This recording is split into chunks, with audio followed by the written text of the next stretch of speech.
अरावली के मुद्दे पर सियासत अब भी जारी है। कांग्रेस जहां सड़कों पर उतरकर प्रदर्शन कर रही है, तो केंद्रीय पर्यावरण मंत्री भूपेंद्र यादव ने एबीपी न्यूज से बात करते हुए कांग्रेस पर पलटवार किया।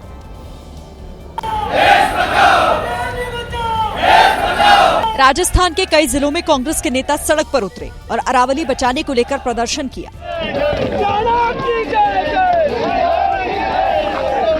कांग्रेस का कहना है कि सुप्रीम कोर्ट के फैसले के बाद सरकार के चेहरे से नकाब उतर गया है। अरावली पे सरकार पूरी तरह एक्सपोज हो गई है और जिस दिशा की तरफ वो बढ़ रहे हैं उससे स्पष्ट हो गया कि वो अरावली जो हमारी पर्वत श्रृंखला है उसके प्रति उनकी कोई जिम्मेदारी नहीं है। हालांकि केंद्रीय पर्यावरण मंत्री ने इसे कांग्रेस का झूठ बताया। विषय कांग्रेस का झूठ है, सारा नैरेटिव ही झूठ पर खड़ा हुआ है, क्योंकि ये पूरा जो जजमेंट है ये अरावली में इलीगल माइनिंग को बैन करने के लिए है। भूपेंद्र यादव ने कहा कि बीजेपी के शासन में ग्रीन अरावली को बढ़ावा दिया गया। अरावली के मुद्दे पर दिल्ली से गुजरात तक हंगामा हो रहा है। राजस्थान के सिरोही में सर्व समाज ने बड़े आंदोलन का ऐलान कर दिया और सड़कों पर लोगों का हुजूम उमड़ा नजर आया। राष्ट्रीय पशुपालक संघ की तरह ही कई संगठन विरोध करते हुए सड़क पर उतर आए हैं। जल, जंगल और जमीन बचाने का अभियान चलाते हुए आक्रोश दिखाया जा रहा है। लोगों ने अरावली के आसपास खनन पर रोक लगाने और पर्यावरण संरक्षण को लेकर हुंकार भरी। इनको अपन को बात भी मनवानी आती है, क्योंकि बात मनवाने के लिए सीधी अंगुली से घी नहीं निकलता है ना, तो अंगुली टेढ़ी करनी पड़ती है, सीधी सी बात है। दरअसल सिरोही जिले में अरावली पर्वतमाला से सटे इलाकों में एक बड़ी खनन परियोजना प्रस्तावित है, जिसमें करीब 3200 बीघा भूमि शामिल है। इसी को लेकर लोग विरोध कर रहे हैं। ऐलान किया गया कि अगर परियोजना रद्द नहीं की जाएगी तो 28 जनवरी को बड़ा आंदोलन शुरू होगा। उत्तर प्रदेश के बहराइच में भेड़िए ने एक बार फिर अपनी मौजूदगी का एहसास कराया और इस बार एक 3 साल के बच्चे को आदमखोर भेड़िया उठाकर ले गया और उसकी जान चली गई। जिस वक्त हमला हुआ उस दौरान बच्चा अपनी मां के साथ ही सो रहा था। बताया जा रहा है कि सोते हुए बच्चे को देखकर भेड़िए ने उसे अपने साथ ले जाने की प्लानिंग की। वो मां और उसके बेटे अंशु के करीब पहुंचा और मौका पाते ही अंशु को उठाकर भाग गया।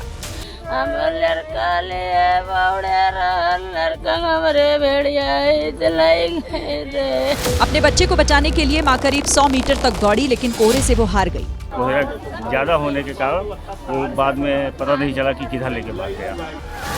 कोहरे का फायदा उठाकर भागने वाले भेड़िए को ढूंढने के लिए फिर एक बार वन विभाग की टीम और पुलिस की टीम अपने हथियारों के साथ आई। खैर, ये आदमखोर के आतंक की पहली घटना नहीं। बहराइच में भेड़िए के हमले में अब तक इस साल 12 मासूमों की मौत हो चुकी है।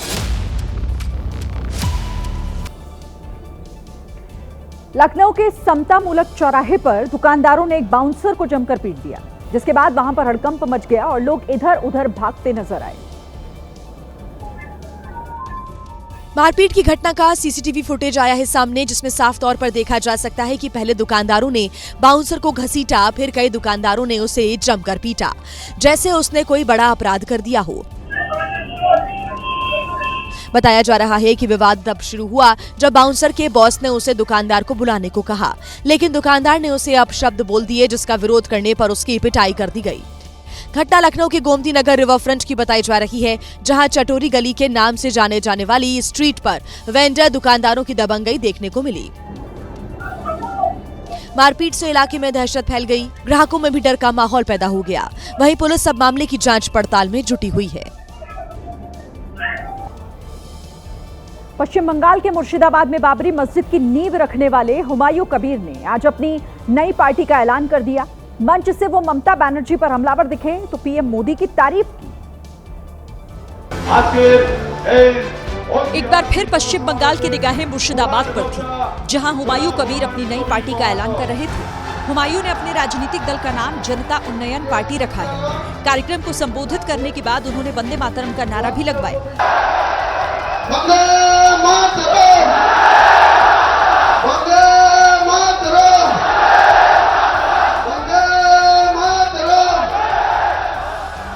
अब हुमायूं कबीर आगामी विधानसभा चुनाव में अपने प्रत्याशी उतारेंगे और उन्होंने दावा किया है कि वो ममता बनर्जी की टीएमसी को पश्चिम बंगाल में एक भी सीट नहीं जीतने देंगे। वहीं हुमायूं कबीर ने पीएम मोदी की तारीफ की है।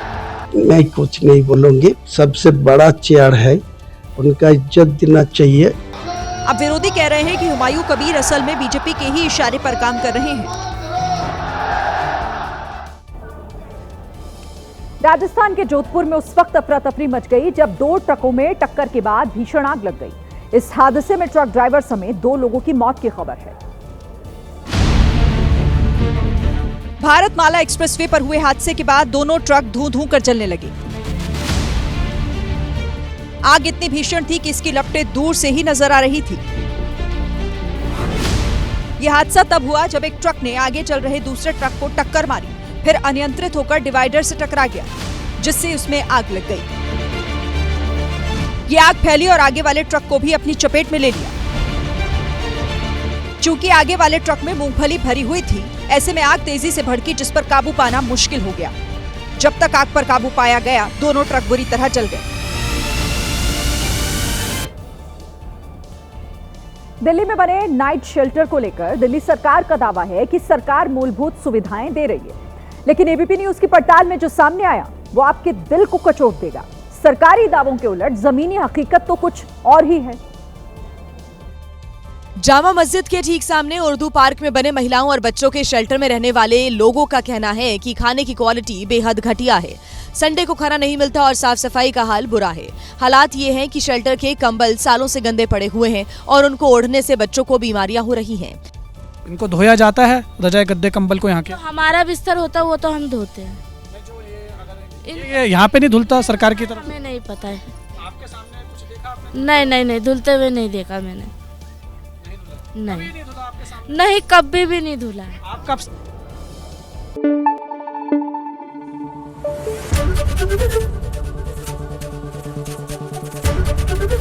एबीपी न्यूज आपको रखे आगे।